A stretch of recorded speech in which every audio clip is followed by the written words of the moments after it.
Good morning, everybody. Hope you're having a good Wednesday, and everything's going well. We had a good practice today. We challenged our guys,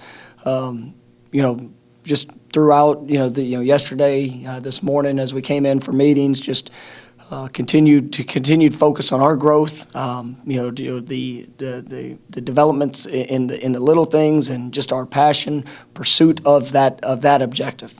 Just to get better, and I thought today was probably one of the best practices we've had, since I've been here. And our guys, guys that are really challenging themselves. It's for a college student athlete, and for coaches, for everybody else, for everybody involved. I mean, there's so much that goes into a game week. And there's so much of a focus of, what's coming on Saturday, and obviously the pressures to prepare and to play to the best of your ability and all those things. And we're at a point that we need to focus on the day and just continue to improve with the things that we can control. To block out anything else that could be out there or trying to be instilled in thoughts, and just focus on us getting better. And I was really pleased with our guys. I mean, that was the message this morning. As we got started, and I thought from the meeting room to taking it to the practice field,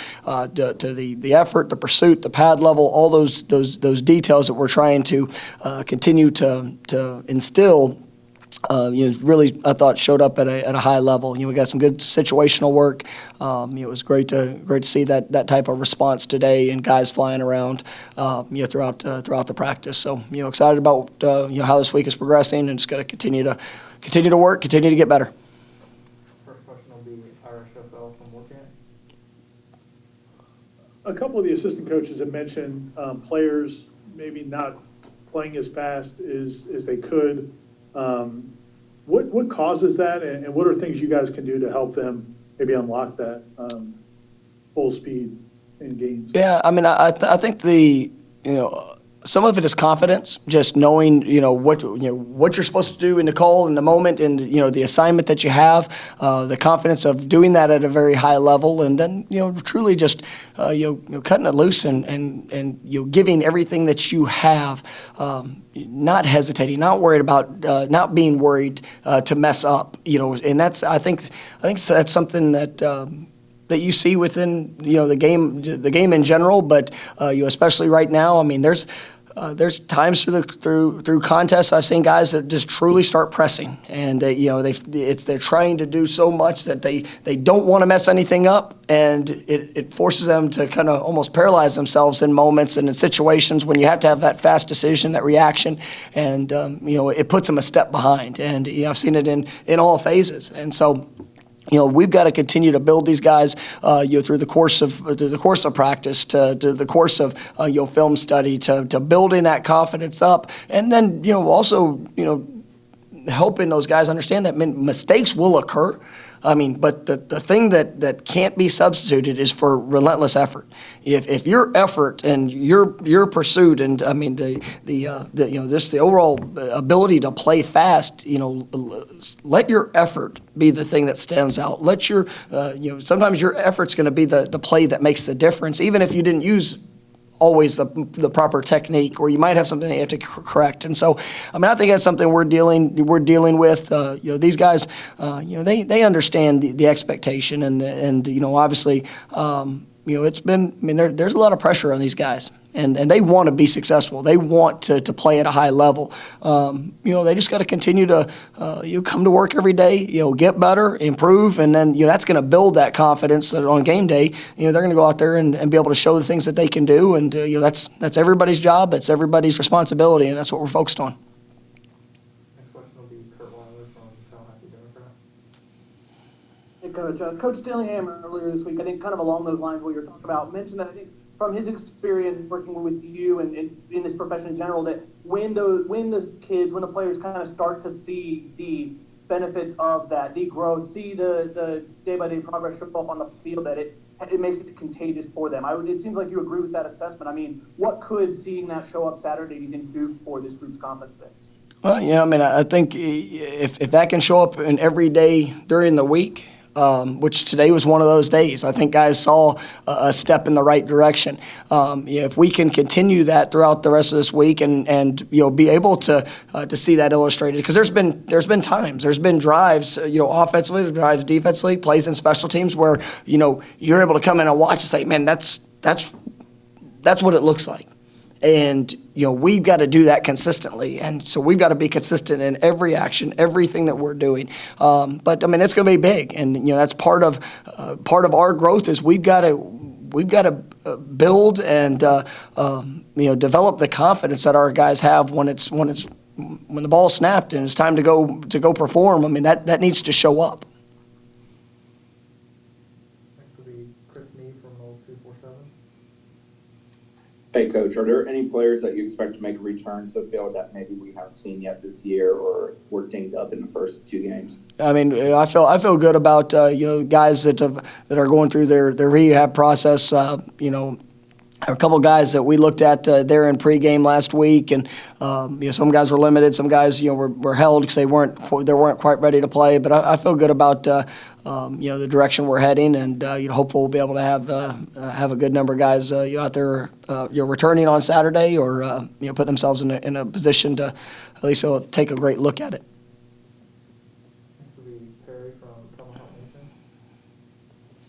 Coach, you had mentioned that today was going to be a big third down focused day. How do you assess how your team responded today to that?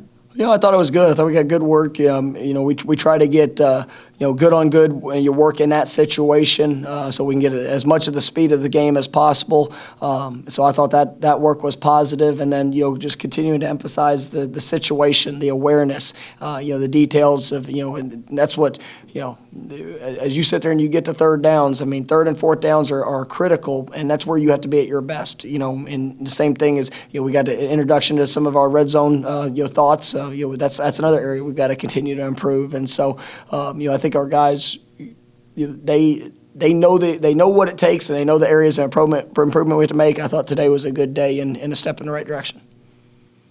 We'll go back to Ira from Morecambe. From a recruiting standpoint, home games usually are a time for players to come and check things out and either do unofficial or official visits.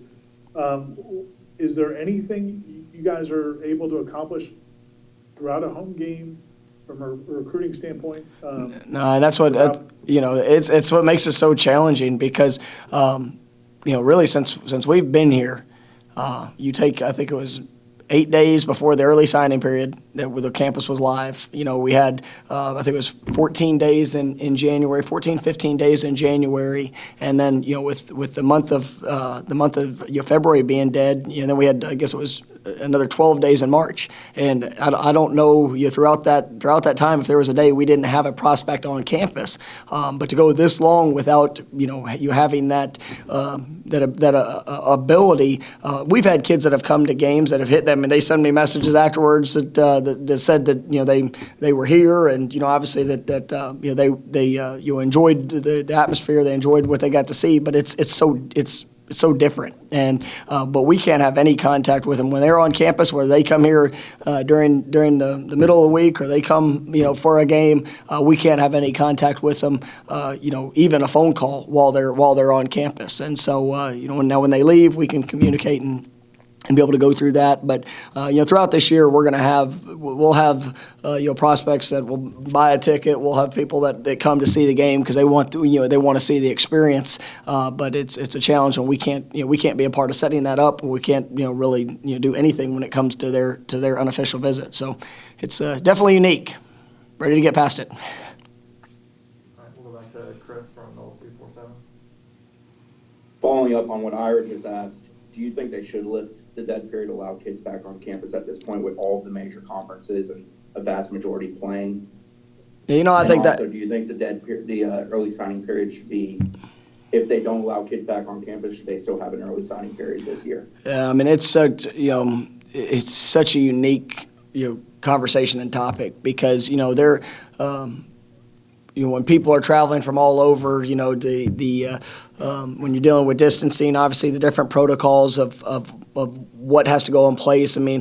I do think that there was some extreme challenges. You look at, I mean, our guys getting tested, three times a week. Just the things that we have to do to go through the process of really keeping everybody separate. I mean, even what we do with the media. I mean, we have yet to have an in-person press conference, and then if you couple that with lifting the dead period and having people that are coming from all over the country, I think there are real challenges with that. I mean, obviously, I would love to get recruits here. I'd love to have the opportunity to find a way to do that the best way that we possibly can. But I also understand the concerns that are with that, and so it's, and then when it comes to the early signing period, I doubt that. I don't foresee them changing it, because there are probably some kids that that are committed right now that even without a visit, or maybe they've already seen the university or the opportunity they have, they know that's what they want to do, and it's still the student athlete's choice. And so if they elect not to sign on early signing date, that is their choice. But we all know how that kind of goes throughout it. So. All right, next will be Aslan Husbandy from Moortown. Coach, with how valuable and important game reps are, I mean, the fact that you guys have had 2 games, Jacksonville State hasn't played a single game, is that an opportunity for you guys to show your physicality and really take the fight to a team? Well, I mean, I think especially in this year, the game conditioning, without the full summer, without the all the things that usually lead up to the conditioning level of where we're at. That's one, I think that is a benefit for us that we've been able to play 2 games. Our guys have that. They've been able to work through it. We've had very little cramping. We've had our guys have done a good job in how they're hydrating and what they're doing. And I think as we've continued to move forward, we're continuing to build that. So I want us to go out there and obviously play to the best of our ability here this week, to play faster, to play more physical, to execute better, to sustain drives, and to get off the field on defense when we have the opportunity. But I think that having a couple of games under our belt, our guys should have more confidence and should be able to continue to grow from where we've been. We'll go back to Ira from Moortown. With Jacksonville State not having played yet, how good of a scouting report do you feel like you guys have on them, and what are some of the things that kind of jump out at you about the challenges they'll present? Yeah, this is a really good program. And it's anybody that follows college football, knows Jacksonville State. It's been one of the elite level, FCS level teams, throughout the course of the last decade and beyond. They've got some very talented young men. I mean, their quarterback is a big kid. I think he's 6'3", 225 pounds. Very effortless in everything that he does. Nothing doesn't ever seem to get rattled. He can extend plays with his legs. Got a great arm. They've got a couple of dynamic skill players on offense. I think 2 tight ends that are really impressive in what they do and how they play. You look defensively. They got a DJ Coleman, one of their defensive ends. I mean, 6'6", 245 pounds. I mean, this guy is he's a legit defensive end. A true threat coming off the edge. They've got two of the best corners. They're at the FCS level that they have that playing. It's going to present a lot of challenges. We know that they've had a couple transfers that have come in. But like I said at the beginning of the week, the focus this week is about us. It's about going out there and playing to the best of our ability. This is a team that can present challenges in every aspect. Very well coached. They have a new special teams coordinator.